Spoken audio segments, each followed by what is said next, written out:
Chapter 13, Benefits of Drumline, Part 2. Tenors. Movement mechanics. Let me clarify first that there are many types of tenors.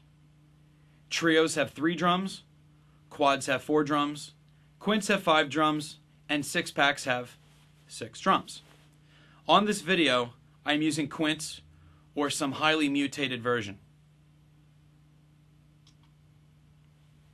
Okay, simply put, mastering tenors gives you a major advantage on drum set by being able to move around not just fast, but creatively. I am going to take you through an exercise in movement that will apply from a set of tenors to a small drum set. Once again, if you don't understand all of it, print out the attached Chapter 13 PDF file, learn it, then come back and play it with me. The following tenor exercise was randomly thrown together from some of the drumline music on this DVD to show you that you can create your very own tenor exercises from random passages that you do enjoy on this DVD for your own use. Just string together your favorite ideas and push yourself to maximize the growth of your movement mechanics for use on the drum set. Be creative when you transpose your tenor parts to drum set. Here is that tenor exercise.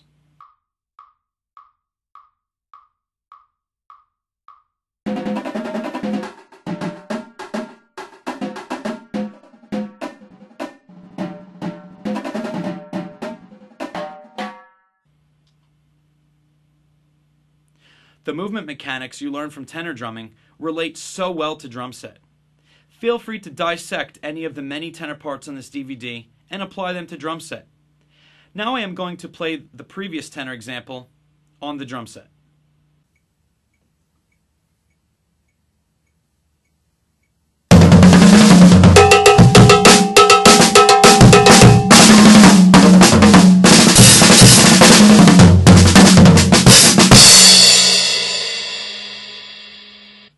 Bass drum. The most often overlooked instrument in the drumline family has what I feel is the strongest cross-pollination advantage from drumline to drum set. The mastering of fills and crazy timing. Right now, we are going to talk about some solid bass drum technique that will help you to execute rudimental bass drum parts in time and create a good tone. First of all, holding the mallet.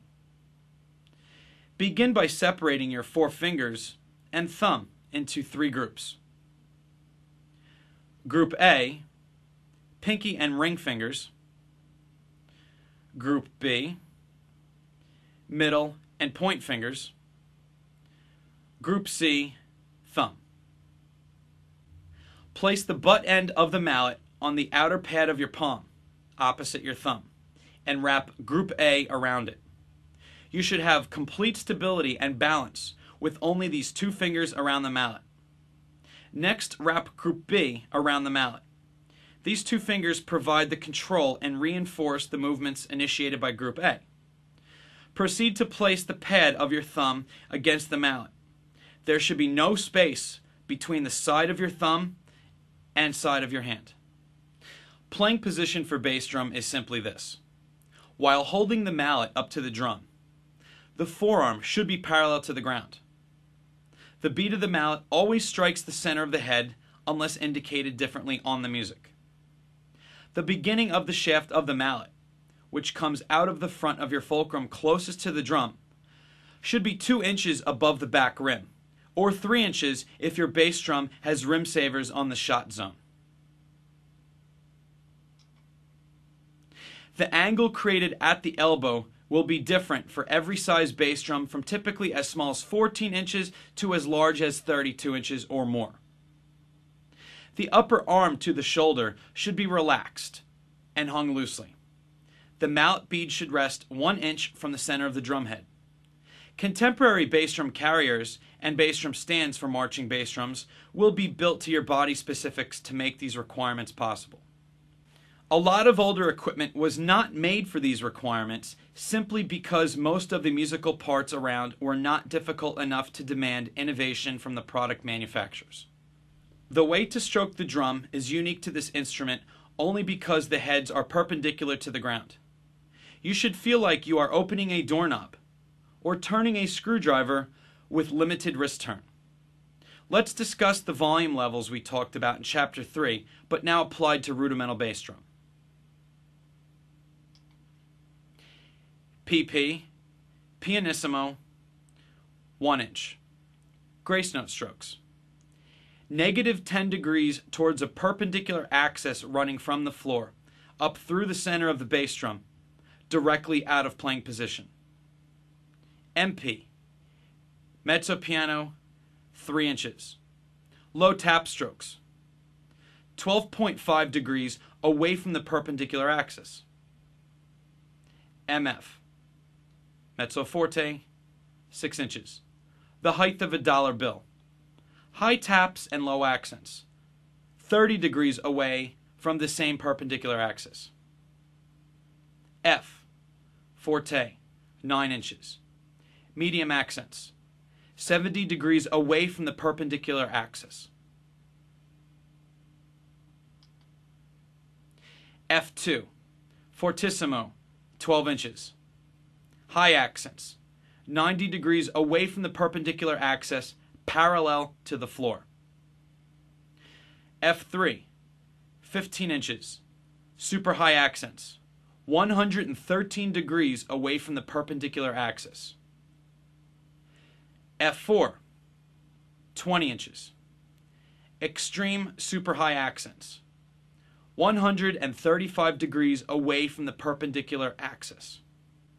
For all strokes fortissimo and softer, the strokes are initiated from the forearm. The forearm rotates on an imaginary axis that begins at the elbow, travels through the center of your arm, and ends in the space between your middle finger and ring fingers. There is no movement of your actual wrist, and therefore no division between your wrist and forearm. When striking the drum, the path of the mallet should move on a flat plane, moving in an arced, two-dimensional path. For the F3 and F4 strokes, the rotation of the forearm is aided by a whipping motion in which the parallel relationship between the forearm and the bass drum opens up to an acute angle of 40 degrees for the F3 and 80 degrees for the F4. None of these strokes require the elbow to flap like a chicken wing. Chicken wings are bad. A flapping chicken wing will only result in sloppy beat execution, both in where the beat hits the head and, more importantly, when the beat hits the head.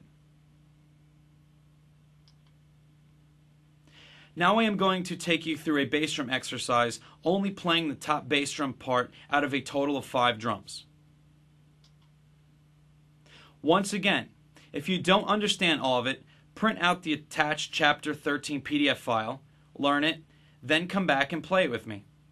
The average bass drum section consists of 5 drums. When you're practicing bass drum parts, play 1 drum at a time and master listening to and playing with the sounds of what would be the other 4 drummers or other 4 pitches from the computer program. Here is that exercise.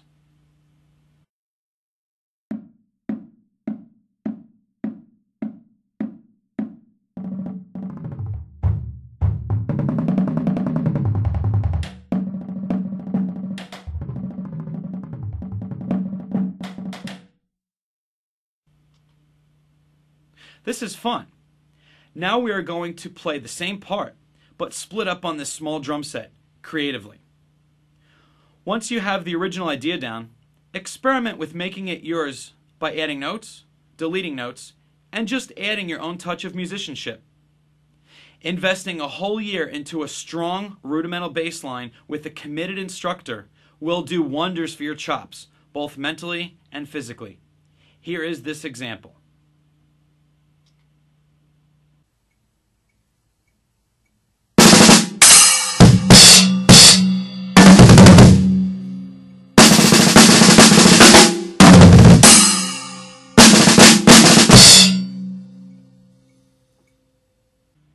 C. Binary Havoc Play Along. Now I'm going to take you through my street cadence entitled Binary Havoc, which is designed for parade use for a drumline. Once again, if you don't understand all of it, print out the attached Chapter 13 PDF files, learn it, then come back and play it with me over and over again. Here is Binary Havoc.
D. If you are in high school or younger, join your local high school drumline, and in some cases, your junior high drumline. If you are in college, join your college drumline. If you are under 21, you can march with the DCI organization. DCI stands for Drum Corps International.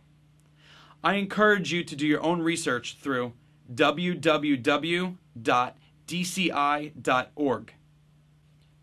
If a time commitment is a problem, look for a smaller drumline which may only meet once a week and only do a few parades. Remember that you only get out of something what you put into it. So remember, if you want to build really strong chops, you may need to make sacrifices to commit the kind of time and money needed for the more reputable programs. If you are over 21, I recommend that you march with a DCA program. DCA stands for Drum Corps Associates. Do your own research through www.dcacorps.org. With both DCI and DCA organizations, please understand that in order to find the group that has the right fit for you, due to time commitment or ability level, you might have to drive or fly anywhere in the 48 lower continental United States or perhaps overseas for the right program. People fly from all over the world to participate in American Drum Corps every year from all corners of the earth. Yes, it seems outrageous at first, but you will start to find out that the number of people that make these sacrifices to make their educational dreams come true is truly inspirational. If you want to be on a quick path to having great hands, why take a lifetime when you can do a season or two of hard drum corps drumline and reach your goals much faster? There is nothing like marching on a field with dozens of other serious drummers, sweating like crazy under the blazing hot sun, and having great instructors guide you on the road to improvement, not to mention performing in front of literally tens of thousands of people in stadium gigs. Drumline totally changed my life, and I'm sure that if you apply yourself, the same can happen for you.